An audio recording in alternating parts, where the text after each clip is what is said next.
అరే గజాల చెప్పరా బట్టు. లాస్ట్ మంత్ ఒక సినిమా రివ్యూ ఇద్దాం అనుకున్నాం, లేట్ గా చూసేసరికి ఓటీటీలోకి వచ్చాక ఇద్దాం అని చెప్పి అనుకున్నాం కదా, గుర్తుందా? గుర్తుందిరా, ఎందుకు గుర్తులేదు? ఆ సినిమా గురించే కదా. అవును. ఆ సినిమా రిలీజ్ కు ముందు ఒక పెద్ద మనిషి ఒక మాట చెప్పాడు రా, ప్రతి నెల 1500 3-4 సినిమాలు చూడడానికి పక్కన పెట్టుకుంటే సరిపోద్ది అని. ఆ విషయం అదేదో మంత్ స్టార్టింగ్ లో చెప్పుంటే ఈ సినిమాలు కూడా ముందే కవర్ చేద్దాం కదరా. ఆ సినిమాలో హీరో చేసినట్టు ఫైనాన్షియల్ మేనేజ్మెంట్ నువ్వు చేయలేక నువ్వు అడ్జస్ట్ చేసుకోలేదు. ఆ తర్వాత ఆయన సలహా ఇచ్చాడు, అది పాటించావు కనుకరా ఈ నెల నేను అది ఖచ్చితంగా పాటిస్తా. ఆయన చెప్పారు కాబట్టి పాటిస్తా. పాటించి అలాగే పాటించి ఈ నెల పుష్ప సినిమాకి వెళ్ళరా చూద్దాం. టికెట్ రేట్లు చూసావా ఎలా ఉన్నాయో? హైకి ఏ రేంజ్లు ఇచ్చారు చూసావా? ఏట్రా అది ఫ్యామిలీకి తీసుకెళ్ళిపోతారా? అప్పు చేసి ఈ నెల తీసుకెళ్తావు, ఓకే బాగానే ఉంది. నెక్స్ట్ సంక్రాంతి సీజన్కి ఎన్ని సినిమాలు ఉన్నాయరా? 4 ఉన్నాయి. ఆ సినిమాకి ఏం చేస్తావు? కడుపు చేత్తో పట్టుకుని నెలంతా ఖాళీ కడుపుతోటి పని చేసి అప్పుడు తీసుకెళ్తా. వచ్చిన జీతం సగమేమో ఆ సినిమాలకి, సగమేమో ఈ నెల పెట్టుకున్న అప్పులకి తీర్చుకుంటాం అనమాట. అవును. ఎలా ఉంది మాది? అయితే మొత్తానికి అయితే ఆయన మాట పాటిస్తానంటావు. మరి అంత పెద్ద మనిషి చెప్పాక, అంత క్లారిటీతో, అంత విజన్ తో చెప్పాక వినాలా లేదా? ఓహో, సరే సరే. ఇంతకీ ఇవన్నీ పక్కనట్టు సినిమాని అయితే నేను కూడా ఓటీటీలోకి వచ్చాక చూశాను.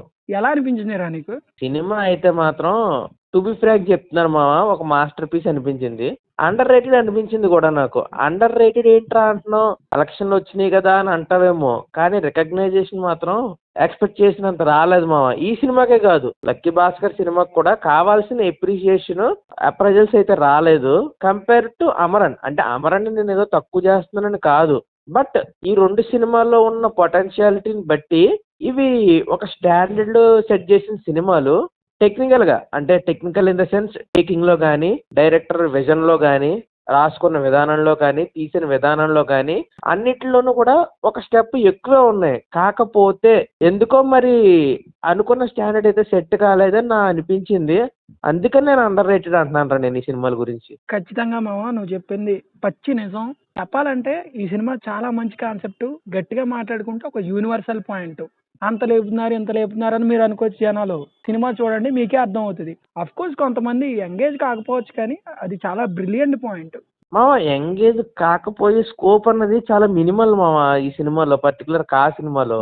ఎందుకనంటే నీకు ఇంటర్వ్యూ ప్రమోషన్స్ టైంలో ఓ మాట చెప్పారు, క్లైమాక్స్ ఎవ్వరూ గెస్ట్ చేయలేరు అని చెప్పి.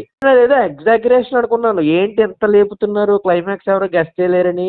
మనం చూడని సినిమాలా, మనకు తెలియని స్క్రీన్ ప్లేలా, మనం ఏదో సినిమాల్లో పెద్ద పుడింగులు అన్నట్టు ఫీల్ అయిపోయి ఇది గెస్ట్ చేయలేకపోవడం ఏంటి, ఈజీగా క్రాక్ చేస్తాం అన్నట్టు పెట్టి చూశాను రా. కానీ డైరెక్టర్స్ ఫస్ట్ నుంచి లీడ్స్ వదులుతూనే ఉన్నారు. అబ్జర్వ్ చేసుకుని, అంటే క్లైమాక్స్ చూసాక ఒకసారి రీకాల్ చేసుకుంటే తెలుస్తుంది నీకు. ఫస్ట్ నుంచి వాళ్ళు క్లూస్ హింట్స్ వదులుతూనే ఉన్నారు. ఇండైరెక్ట్ కాదు, డైరెక్ట్ గానే వదులుతూ ఉన్నారు. అయినా సరే కనిపెట్టలేకపోయాం మా క్లైమాక్స్ ట్విస్ట్ ని. ఆ రేంజ్ ప్రెజెన్స్ చేశారు సినిమాని. అదే మామ కన్విక్షన్ అంటే, ప్రతి షాట్ ప్రతి ఫ్రేమ్ చాలా కన్విక్షన్ కనబడుతుంది. చెప్పాలంటే ఫస్ట్ సినిమా అయినా సరే వాళ్ళిద్దరు కోఆర్డినేషన్ అంత బాగుంది కాబట్టి అంత మంచి ప్రెజెంటేషన్ వచ్చింది మనకి. టు బి ఫ్రాంక్ చెప్పాలంటే కిరణ్ అబ్బవరం కూడా తను వర్క్ అయితే చాలా బాగా చేశాడు. పెర్ఫార్మెన్స్ పరంగా కానీ తను పెట్టిన ఎఫర్ట్స్ అన్ని కూడా చాలా బాగున్నాయి. హీరోయిన్ క్యారెక్టర్లు చేసిన అమ్మాయి ఎవర్రా ఎంతగా అమ్మాయి పేరు? నైన్ సారిక ఆ సినిమాలో హీరోయిన్ చాలా బాగా చేసింది. మా పర్ఫార్మెన్స్ నాకైతే చాలా నచ్చింది. గ్లామరస్ గా కూడా ఉంది. అవును రాయ్, తనకు కూడా మంచి రోల్ పడింది. మిగతా సపోర్టింగ్ యాక్టర్స్ ఎవరైతే ఉన్నారో ఇంపార్టెంట్ క్యారెక్టర్స్, నోటబుల్ క్యారెక్టర్సే వాళ్ళు, మనకి తెలిసిన వాళ్ళే. వాళ్ళకు కూడా మంచి స్కోప్ పడ్డాయి. ప్రతి క్యారెక్టర్, ఏ క్యారెక్టర్ కూడా యూజ్లెస్ లేదురా సినిమాలో. అందరూ కూడా చాలా బాగా చేశారు. ఒక టీమ్ ఎఫర్ట్ అనేది ఈ సినిమాలో కనిపించింది. నువ్వు అన్నట్టు ఒక మంచి కన్విక్షన్ తో తీశారు ఈ సినిమాని. అండ్ టెక్నికల్ గా కూడా మనం మాట్లాడుకోవాలి మామ. మెయిన్ గా మ్యూజిక్ శ్యామ్ సిఎస్ అదర్ కొట్టేసాడు. సస్పెన్స్ ని బాగా బిల్డ్ చేశాడు మామ. ఆ సస్పెన్స్ ని క్యారీ చేయడం చాలా కష్టం, బట్ శ్యామ్ సిఎస్ ఈ ప్రోడక్ట్ కి చాలా హెల్ప్ అయ్యాడు. తన మ్యూజిక్ ఎక్స్పీరియన్స్ మొత్తం పెట్టాడు. ఎక్సలెంట్ గా ఉంది మ్యూజిక్ మాత్రం. అవును, అదొకటే కాదు, art work, set work, cinematography ఇవన్నీ కూడా ఒక మంచి స్టాండర్డ్ లోనే ఉన్నాయి. అంటే ఏదైతే టోన్ మెయింటైన్ చేయాలనుకున్నారు సినిమాకి, ఆ టోన్ ని పర్ఫెక్ట్ గా సెటప్ చేశారు. టెక్నికల్ టీం అంతా కూడా బాగా సపోర్ట్ చేసింది. ఇంకా ప్రొడ్యూసర్స్ కూడా వాళ్ళు ఒక ప్యాషన్ అయితే కనిపించింది. ఒక లిమిటెడ్ బడ్జెట్ లో డిఫరెంట్ వరల్డ్ క్రియేట్ చేద్దామన్న థాట్ లో ఉన్నట్టు చూపించారు. చాలా బాగా పెట్టారు వాళ్ళ ఎఫర్ట్ కూడా. కరెక్ట్ గా అబ్జర్వ్ చేసుకుంటే క్లైమాక్స్ ని డైరెక్టర్ వదిలిన విధానం చాలా తెలివిగా వదిలినట్టు ఉంటుంది నీకు. ఎందుకంటే అక్కడి నుంచి సినిమాని ఏ రకంగానైనా తీసుకెళ్లొచ్చు. ఓపెన్ ఎండింగ్ ఇచ్చుకున్నాడు మామ చెప్పాలంటే. ఓవరాల్ గా సినిమా అయితే మాత్రం మామ నిజంగా కే ర్యాంప్ అయితే ఆడించేసింది. Of course Kiran Abbavaram next సినిమా పేరు కూడా కే ర్యాంపేనంట. ఇందాకే అవును. ప్రెస్ మీట్ జరిగింది అప్పుడు చూసా. ఈ సినిమా ఎక్కడ స్ట్రీమ్ అవుతుందో కూడా మన జనాలకు చెప్పే, నువ్వు ఓటీటీలో చూసావు కదా. చూశాను మామ. ద ప్రెస్టీజియస్ ఈటీవీ విన్ లో స్ట్రీమ్ అవుతుంది. ప్రెస్టీజియస్ అని ఎందుకు అన్నాను అని అంటే వాళ్ళు తీసుకుంటున్న కేర్ కి నిజంగా హ్యాట్స్ ఆఫ్.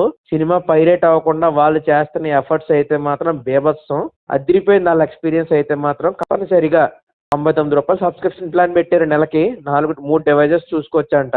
అదైతే మాత్రం నాకు చాలా బాగా నచ్చింది. వాళ్ళ ప్లాట్ఫామ్ కానీ వాళ్ళ ప్లాట్ఫామ్ లో వాళ్ళు మెయింటైన్ చేస్తున్న టెక్నికల్ వర్క్ అయితే మాత్రం చాలా బాగుంది. ఈటీవీ విన్ లో స్ట్రీమ్ అవుతుంది. తప్పకుండా చూడండి.